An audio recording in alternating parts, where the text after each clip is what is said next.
தனித்திறமை இல்லாமல் இந்த உலகத்தில் ஜெயிக்க முடியாது. நீங்க நான் எழுதி வச்சுக்கோங்க. Winners never do different things. Winner never do different things, but they do things differently. உங்களால் முடிந்தால் நன்மையை செய்யுங்கள், இல்லை என்றால் தீமையை செய்யாமல் இருங்கள், அதுவும் சதகா என்று சொல்லுகிறார். மனிதனே, நீ மனிதனாக வேண்டுமா? மரத்திடம் வா, ஒவ்வொரு மரமும் போதி மரம்தான் என்று முடிக்கிறார். என் தாய் பீடியை சுற்றுகிறாள். இதெல்லாம் பெரிய விஷயம், அமெரிக்கா அச்சீவ்மெண்டா. அந்த வறுமையை எப்படி அழகா எடுத்துக்கிட்டு பாருங்க. என் தாய் பீடியை சுற்றுகிறாள், காரணம் என் தந்தை ஊரை சுற்றுவது. இதே மாதிரி இன்னொரு கவிதை.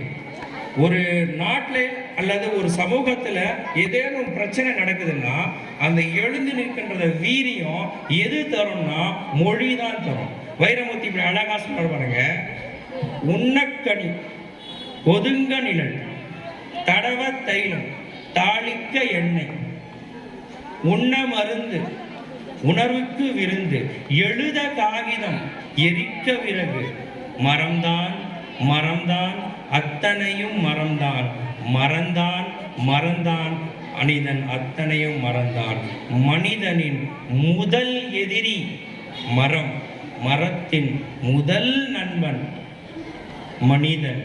மனிதன் அதிகமாக ஆயுதங்களை பிரயோகித்தது, பயன்படுத்தியது மரங்கள் மீதுதான். மனிதனே, நீ மனிதனாக வேண்டுமா? மரத்திடம் வா, ஒவ்வொரு மரமும் போதி மரம்தான் என்று முடிக்கிறார். ஆகவே மரம் நமக்கு கனியை கொடுத்தது, காயை கொடுத்தது, அனைத்தையும் கொடுத்த பிறகும் கூட நாம் மரத்தை வெட்டுகின்றோம். காரணம், நாங்கள் நன்றி மறந்தவர்களாக இருக்கிறோம். இந்த நன்றி மறந்தவர்கள் என்ற ஒரு வார்த்தை வந்ததனால் நான் எப்படி சொல்ல விரும்புகிறேன். ஏன் சார் படிங்க அப்படின்னு நீங்க சொல்றீங்கன்னு கேட்டா, இது நான் சொல்லல, படிங்கன்றது அல்லாஹ் நபி வாயிலாக இந்த உலகத்திற்கு திருக்குர்ஆன் வாயிலாக சொன்ன முதல் வார்த்தை இக்ரா. இக்ரா அப்படிதான். இக்ரானா ஓதுவீராக என்று பொருள். அப்போ நபிகள் நாயகம் ஸல்லல்லாஹு அலைஹி வஸல்லம் சொன்னாரா, நான் ஒரு உம்மி, எனக்கு படிக்கவே தெரியாது, நான் எப்படி ஓதுவது?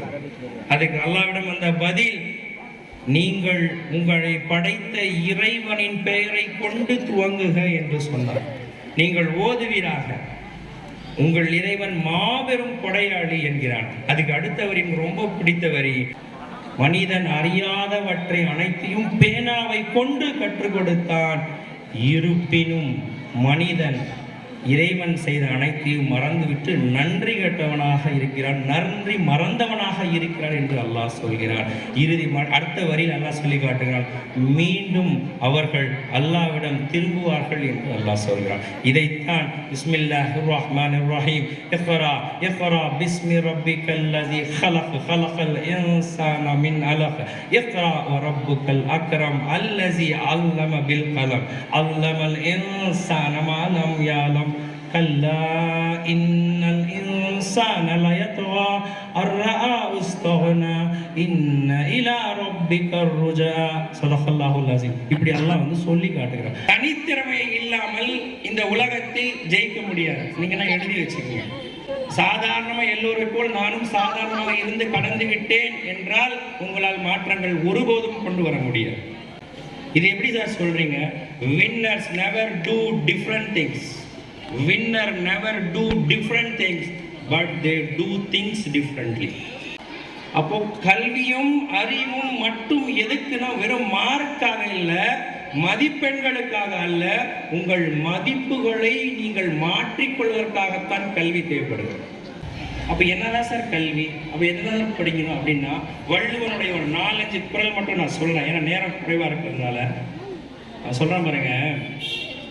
அறிவு அற்றங்காக்கும் கருவி, அறிவு அற்றங்காக்கும் கருவி, செருவார்க்கும் உள் அழிக்கல் ஆகா அரண் என்கிறார்.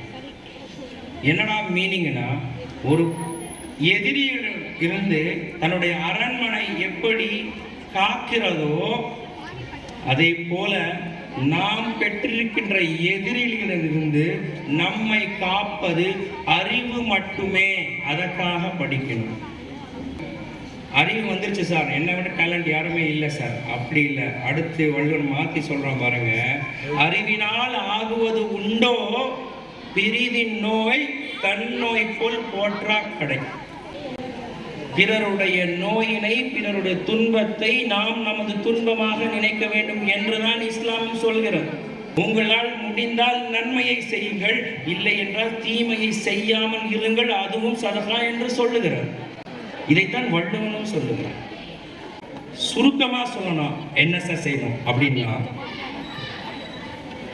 நல்ல பண்புகளை நாம் நல்ல நூல்களை கற்று உணர்ந்து செயல்பட்டு நல்ல மனிதராக வாழ்ந்து இறக்கணுன்ற ஒரு எண்ணத்தை நான் முதல்ல விதைச்சுக்கணும்.